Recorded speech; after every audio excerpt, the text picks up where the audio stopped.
Bonjour, mesdames et messieurs. Je vous demande de prendre note parce que moi, dans mes conférences, c'est comme une formation que je fais.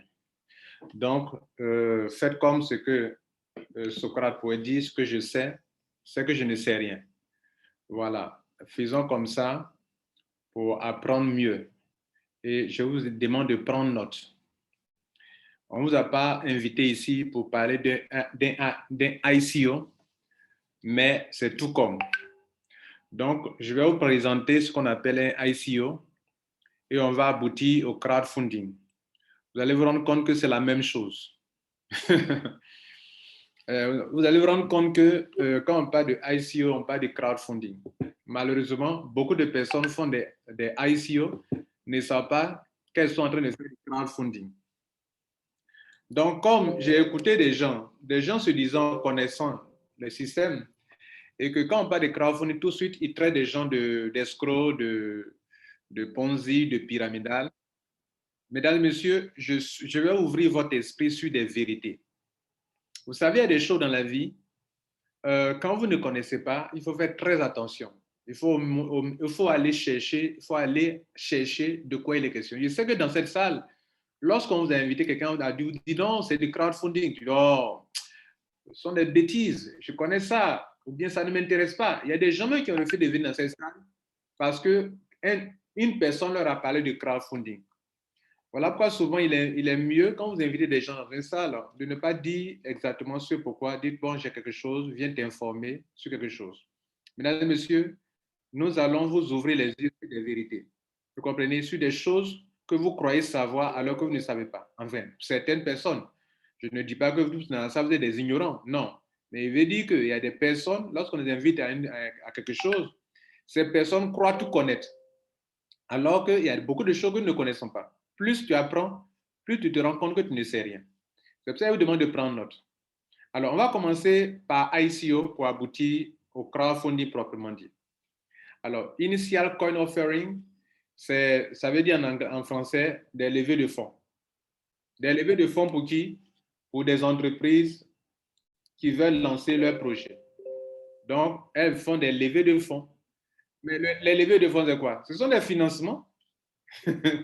Lorsqu'une entreprise veut lancer un projet, elle n'a pas d'argent. Elle part de rien du tout. Elle part de rien du tout. Et puis, elle crée des trucs qu'on appelle des tokens. Voilà le nom d'un token. Je vais donner des exemples pour vous enseigner quelque chose de très significatif. Alors, en août 2021, une entreprise lance un token pour un projet dont il donne le nom d'un token qui s'appelle eCoin. Donc, son token s'appelle eCoin. En partant de rien du tout. Les tokens, la compagnie n'est pas partie acheter pour venir vous revendre. Vous comprenez là? La compagnie n'est pas partie faire des achats pour faire un commerce comme quoi je vais acheter quelque chose pour venir revendre à des gens. Non. La compagnie n'a pas fait ça. La compagnie a tout simplement émis de façon informatique à utiliser une blockchain appartenant soit à Ethereum ou bien appartenant à Binance pour émettre un token. Vous savez que le token, c'est un jeton qui exploite la blockchain d'un coin. Par exemple, il y a beaucoup de tokens qui exploitent la blockchain d'Ethereum. D'autres aussi exploitent la blockchain de Binance. Donc, on parle de Binance Smart Chain ou bien le smart contract d'Ethereum, n'est-ce pas? Donc, tous les tokens utilisent un smart contract. C'est-à-dire, comme ils n'ont pas leur propre technologie, leur propre blockchain, ils vont exploiter une technologie qui existe déjà, à savoir la blockchain de Ethereum ou bien la blockchain de Binance qui sont plus appropriées pour lancer des tokens. Mais le but, c'est quoi? Le but, c'est attirer des fonds. Vous voyez, non? Donc, une compagnie part de rien du tout.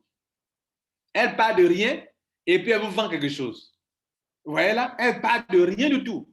En fait, les ICO, les compagnies ont besoin d'argent. Elles ont besoin de quoi? De financement. Donc, comme elles ont besoin de financement, elles viennent vous dire à vous, les publics, j'ai besoin d'argent. Financez-moi et le moment venu, moi aussi, je vais vous financer. Ou bien, le moment venu, je vais vous mettre dans un système qui vous financera aussi. Est-ce que vous avez compris la phrase? Les gens qui lancent des ICO, ce sont des individus comme vous et moi qui viennent sur Internet et qui créent un token. Vous-même pouvez créer un token tout de suite. Créer un token, ce n'est pas compliqué. Il suffit d'aller remplir un formulaire via le système de Ethereum ou bien via le système de Binance et vous devez créer un token. Donc, vous pouvez créer un token. Vous avez créé le token. C'est pour faire quoi? Le token que vous créez là, c'est pour faire des levées de fonds. Mais qu'est-ce qu'on appelle des levées de fonds? Ce sont des financements. Donc, on fait appel au public de venir financer un projet. Maintenant, vous croyez au projet, vous financez. Mais pourquoi vous financez? Vous financez gratuitement. L'argent que vous donnez là, c'est pour financer un projet. Donc, on appelle en français des levées de fonds. Cette compagnie a besoin d'argent. Elle n'en a pas. Elle a un projet important. Donc, elle dit au public, public, au secours. Venez à mon secours. Je veux que vous me financez et quand vous m'apportez de l'argent, moi, je vais vous mettre dans un système, écoutez-moi bien, je vais vous mettre dans un système où de nouvelles personnes vont venir vous financer. Je vais démontrer mes propos. Hein. Je vais démontrer mes propos. Tout ce que je vous dis et fait sur de ma bouche, je vais vous donner les preuves. Donc, la compagnie dit, de façon terre à terre, de façon paraphrasée, public, j'ai un projet, je n'ai pas de fonds. Venez, financez-moi. Je vous donne un truc témoin, qui sont des tokens, qui est un truc témoin, gardez ça dans la main. Plus tard, je vais utiliser mon système pour vous financer via le même public. C'est-à-dire de nouvelles personnes vont venir vous financer aussi. Voilà un exemple devant vous. On prend un exemple. Une entreprise crée son token s'appelle eCoin. Ils ont émis combien de nombre de pièces? Le nombre de pièces, 1 million de pièces. Au lancement, pour que les gens puissent venir participer, il faut fixer un prix.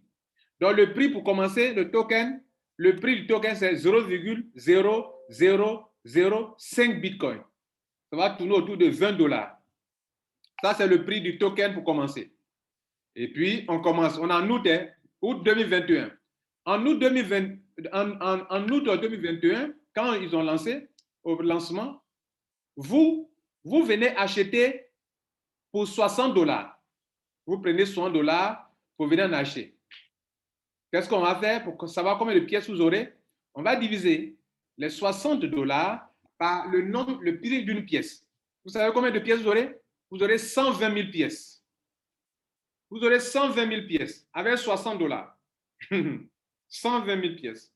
Donc, 60 $ divisé par 0,0005, ça fait 120 000 pièces. Donc, en août 2021, ce mois-ci donc, toi, le ICO est lancé par la compagnie appelée compagnie A, et toi, tu as été au courant, tu viens payer, financer la compagnie à hauteur de 60 $, tu la finances, parce que c'est rien. Les tokens ne lui ont rien coûté. Donc, on appelle ça ICO levée de fonds. Donc, toi, tu viens acquérir 120 pièces en dépensant 60 $. Un autre monsieur vient encore payer pour lui. Une dame vient payer. Tout le monde, dans le monde entier, ça s'en va. On arrive en septembre. Fin septembre, il y a 1000 participants. Les 1000 participants ont payé 5000, ont dépensé 5000 pièces. Les 5000 $, pardon, 5000 $, on appelle ça la capitalisation. Donc, une communauté est en train de se former. Une communauté est en train de se former autour de ce token, de ce projet. Et cette communauté-là vient de déposer de l'argent dont la compagnie en question est en train de faire des collectes. Donc, cette compagnie vient d'encaisser 5 000 $ et elle va livrer des pièces de eCoin. Vous suivez bien. Donc, la communauté est très importante. C'est la communauté qui va constituer le financement dont cette entreprise a besoin. Donc, le nombre de pièces étant de 1 million et la capitalisation étant 5 000, le nouveau prix n'est plus. Le prix n'est plus. Ce n'est plus 0,00. Ce n'est plus 0,005. Il y a 3 zéros. Maintenant que la capitalisation a commencé à monter, le prix, on va calculer le nouveau prix. Alors, comment on calcule? Le calcul que j'ai fait tout à l'heure, c'est le même calcul qu'on fait pour le Bitcoin, pour l'Ethereum, tout cela. Vous partez sur Bitcoin, sur CoinMarketCap, vous prenez la capitalisation d'une crypto-monnaie qui fait tel nombre de millions, tel nombre de milliards. Vous voyez le nombre de pièces en circulation. Vous prenez la capitalisation divisé par le nombre de pièces en circulation, ça donne le prix de la monnaie. Si aujourd'hui le Bitcoin fait 40 000 $, c'est le même calcul que vous devrez faire pour trouver les 40 000 $. Ici, la communauté, 1000 participants ont apporté 5 000 $. Quel est le nouveau prix? Pour trouver le prix, c'est la capitalisation qui est de 5 000 $ divisé par le nombre de pièces disponibles. La capitalisation, c'est la demande. L'offre, c'est le nombre de pièces. Et c'est l'offre et la demande qui fixent le prix du marché. Donc, le nombre de pièces étant de 1 million, on va diviser 5 000 $ divisé par 1 million pour connaître le prix, la valeur d'une pièce. La valeur d'une pièce en fin septembre monte à 0,005 $. 1 $, a déjà sauté. On va en octobre 2021. Les 2000 participants, les nombres de participants ont augmenté. 2000 participants ont emporté de l'argent, maintenant on a 10 000 $. Mais le nombre de pièces ne change pas. Le nombre de pièces ne change pas. Donc 1 million de pièces reste statique. Pourtant, la capitalisation ne fait qu'augmenter. Nous sommes montés désormais à 10 000 $. 10 000 $ divisé par 1 million de pièces, ça fait 0,01 $. La pièce a commencé à prendre la valeur.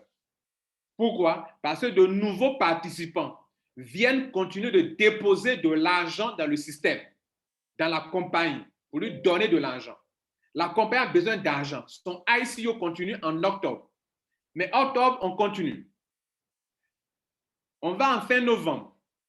3 millions de participants ont désormais apporté 200 000 pièces, pardon, 200 000 $. 3 millions de participants. Donc, de nouvelles recrues. Bien évidemment, vous ne parrainez pas dans les ICO, vous parrainez entre vous, n'est-ce pas? On vous donne des pièces, vous prenez, vous acceptez. La compagnie vous donne des bonus, vous acceptez, vous parrainez entre vous, n'est-ce pas? Donc, 3 millions de participants qui ont été informés de bouche à oreille, qui ont été informés grâce à la forte communauté. Les 3 millions de participants ont désormais apporté 200 000 $. Les 200 000 $ sont dans la poche de qui? De la compagnie. C'est sur leur adresse Bitcoin, vous virez le montant. C'est sur leur Ethereum, vous virez votre montant. C'est sur l'adresse Bitcoin, l'adresse de Binance, vous déposez de l'argent pour avoir des pièces, pour pouvoir acquérir des tokens. Des tokens qui ne leur ont rien coûté. Ça ne leur a rien coûté. Juste un petit programmeur qui vient faire un site là, et puis le site en ligne, un webmaster fait un petit site là, qui est le site pour la vente.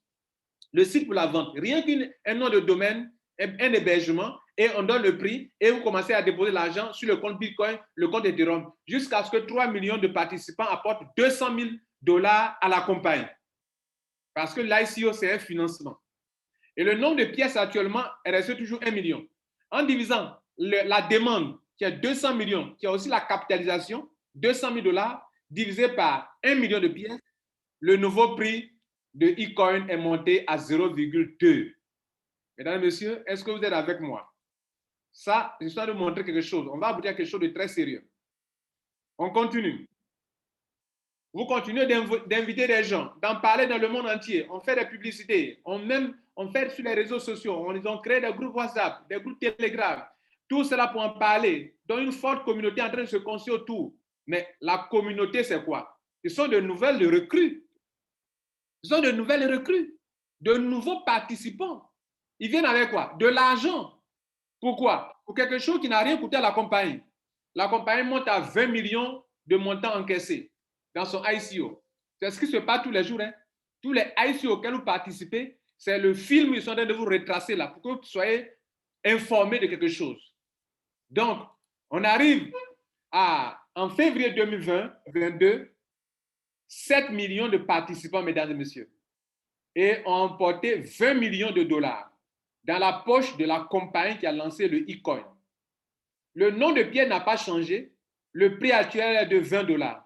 Rappelez-vous, mesdames et messieurs, vous avez pu obtenir à l'époque 60 $ pour obtenir 120 000 pièces. Et actuellement, le prix est passé à 20 $. Vous pouvez décider de vendre vos pièces si vous voulez. Et la compagnie vous donne l'occasion. Elle vous a dit, qu'est-ce qu'elle vous a dit au début? Financez-moi, Moi, je permettrai que de nouvelles personnes viennent vous financer. Je reprends la phrase. Hein. Financez-moi, vous serez dans mon système. Et tant que vous détenez mon système, une partie de mon système, de mes coins, de mes tokens, je vous permettrai d'être financé, pas par moi-même, mais par d'autres personnes. Par d'autres personnes, mesdames et messieurs. Je dis bien par d'autres personnes. C'est-à-dire que quand une compagnie lance un ICO et que vous la financez, les tokens que vous allez vendre sur le marché, sur la place publique, sur les exchanges, les plateformes de change, ce sont de nouvelles personnes qui viennent déposer de l'argent. C'est-à-dire que les 20 millions d'argent sont dans la poche de la compagnie là-bas. Vrai ou faux, mesdames et messieurs? Bien. Donc, elle est partie de rien et puis vous l'avez financée. Et puis, qu'est-ce qu'elle vous dit? Financez-moi. Le moment viendra où je vous permettrai d'être aussi financé par de nouvelles personnes qui vont acquérir le token. Cela a un sens pour vous? Et c'est ainsi que vous, en venant, vous n'avez pas crié à la NAC, vous n'avez pas crié au Ponzi, vous n'avez pas crié au pyramidal. Vous avez pris $60 et voilà ce que vous avez eu comme argent. En février 2022, vous décidez de vendre vos 120 000 pièces. Pendant qu'une pièce, grâce à la grande communauté qui est venue, aux nouvelles personnes, aux nouveaux participants, la capitalisation étant liée au nombre de personnes qui viennent nouvellement, qui s'ajoutent, ça fait que la pièce est passée à $20. Vous avez 120 000 pièces.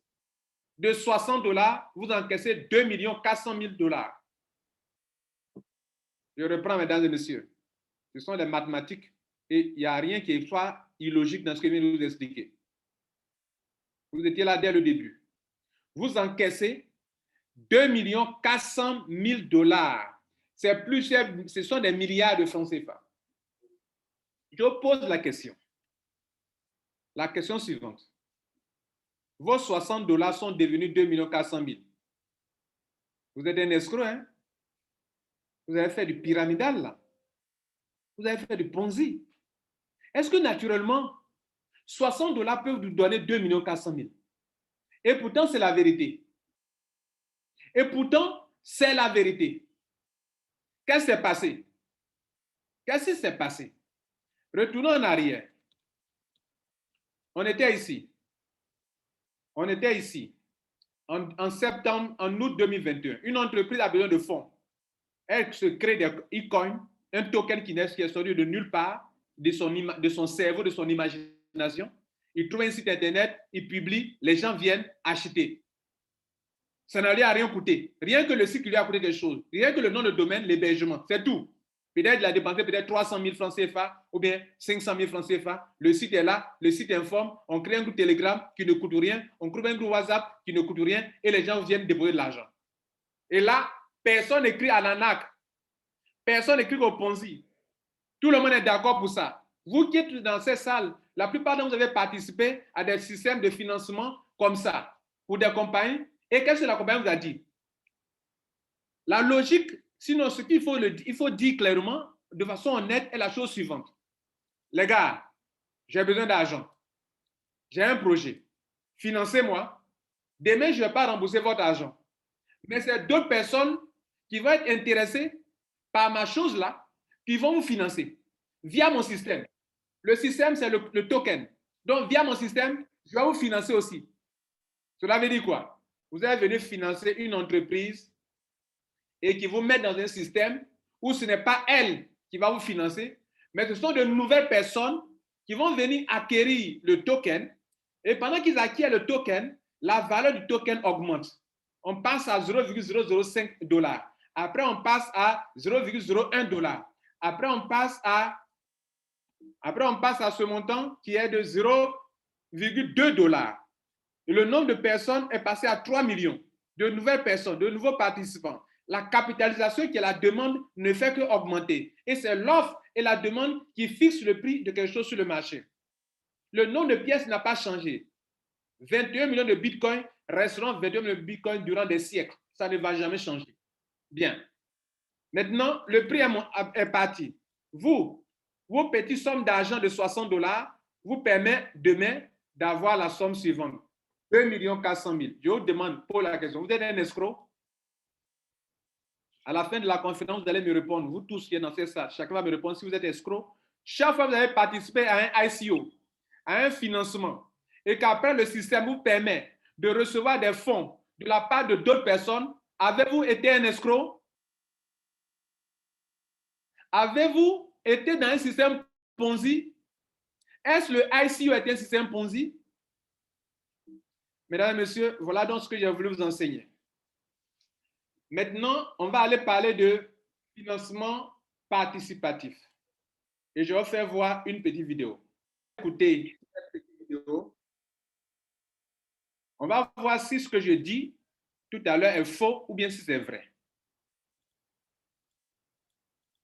Bonjour et bienvenue dans cette nouvelle vidéo où on va s'intéresser à un sujet très important dans le monde des crypto-monnaies, bien sûr, les ICO. La définition de l'ICO. L'ICO, c'est simplement le sigle qui signifie Initial Coin Offering. C'est équivalent en fait à une IPO qui signifie la Initial Public Offering, mais pour les crypto-monnaies. Si c'est encore flou pour le moment, aussi, je vais expliquer aussi ce qu'est une IPO. En fait, vous savez certainement ce que c'est. C'est quand une entreprise ouvre ses parts, donc ses actions, afin de lever des fonds. C'est-à-dire qu'elle permet aux investisseurs d'acheter des parts dans la société, et c'est un peu comme ça que ça fonctionne pour beaucoup de grandes entreprises. Et typiquement, c'est quand elles s'ouvrent sur le marché boursier et qu'elles permettent donc aux investisseurs de pouvoir acheter des parts de la société. Ça, elle est en train de parler de IPO, IPO et non pas de ICO. Donc, il y a deux choses. Le gars parlait de IPO.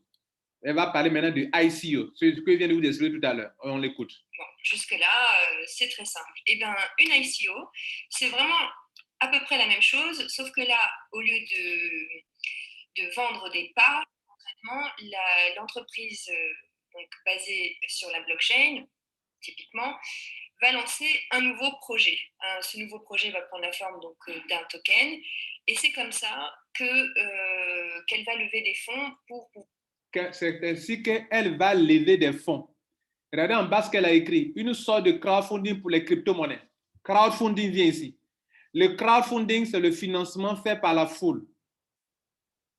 Donc, si vous qui êtes dans cette salle, vous avez déjà participé à des ICO, cela veut dire que vous avez déjà participé à un crowdfunding concernant les crypto-monnaies.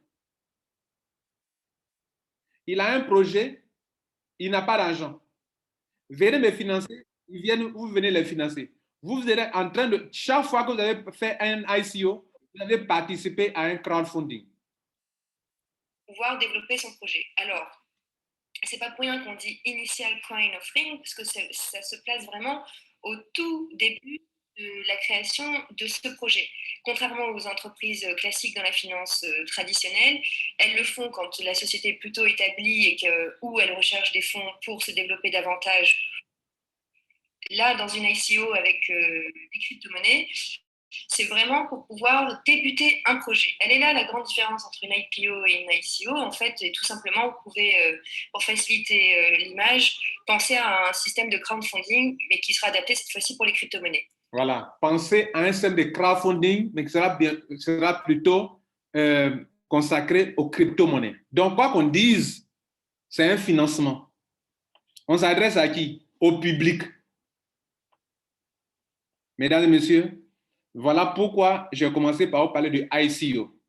Parce que la plupart d'entre vous dans ces salles, vous êtes d'accord pour l'idée de ICO, mais malheureusement, vous n'êtes pas d'accord pour l'idée de crowdfunding. Mais écoutez, quand on fait du ICO, vous êtes en train de faire du crowdfunding. Maintenant que vous avez, votre esprit est bien ouvert là-dessus, on va donc parler d'un système de crowdfunding appelé, comment on appelle, 128 BTC. Mais on va vous écouter encore une autre vidéo qui va vous aider à comprendre réellement ce que c'est que le crowdfunding et quels sont les différents types de crowdfunding qui existent.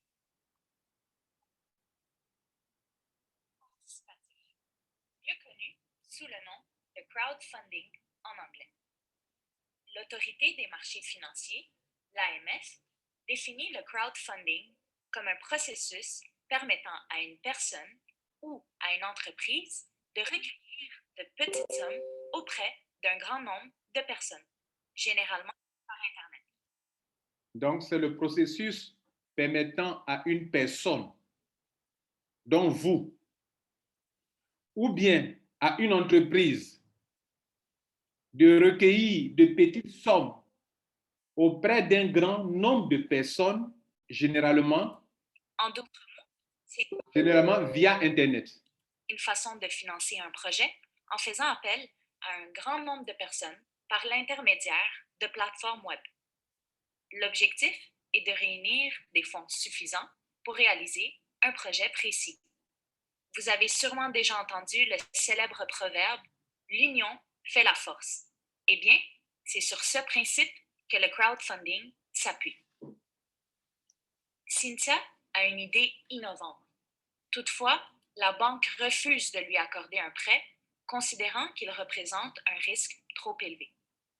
Cynthia se sent désespérée à l'idée de ne pas pouvoir achever son projet qui lui tient à cœur, de moyens financiers suffisants.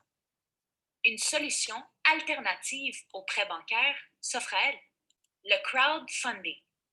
Au lieu de s'adresser à un intermédiaire comme les établissements de crédit pour obtenir des prêts, c'est-à-dire avoir recours au financement indirect, aussi appelé financement intermédiaire, elle peut obtenir les fonds dont elle a besoin en s'adressant directement aux gens qui ont de l'argent à lui fournir. C'est ce qu'on appelle le financement direct ou encore le financement des intermédiaires. Elle décide donc de publier son projet sur une plateforme de crowdfunding afin d'amasser les fonds nécessaires pour concrétiser son idée. Donc, il existe des plateformes de crowdfunding sur lesquelles on peut aller chercher à avoir un financement. Ça, c'est ce que vous allez découvrir, partez sur Wikipédia, sur Google, vous te posez la question, qu'est-ce que le crowdfunding? On vous le dira. Il serait faux de croire que l'économie de partage ou de collaboration est du numérique. Ces valeurs sont imbriquées historiquement partout dans le monde, bien avant l'avènement d'Internet. En effet, la Statue de la Liberté en est le parfait exemple. C'est le fruit du crowdfunding franco-américain. Environ 120 000 contributeurs ont participé au financement de celle-ci. L'avènement d'Internet et particulièrement des médias sociaux a revigoré et donné une ampleur internationale au financement par la foule. Une étude menée par The Crowd Data Center montre que la collecte du crowdfunding est en croissance exponentielle. En effet, juste pour l'année 2015 au Canada, on constate une hausse de 15% des contributions par rapport à 2014. En 2015, l'investissement total par le biais du crowdfunding s'élève à environ 40 millions de dollars.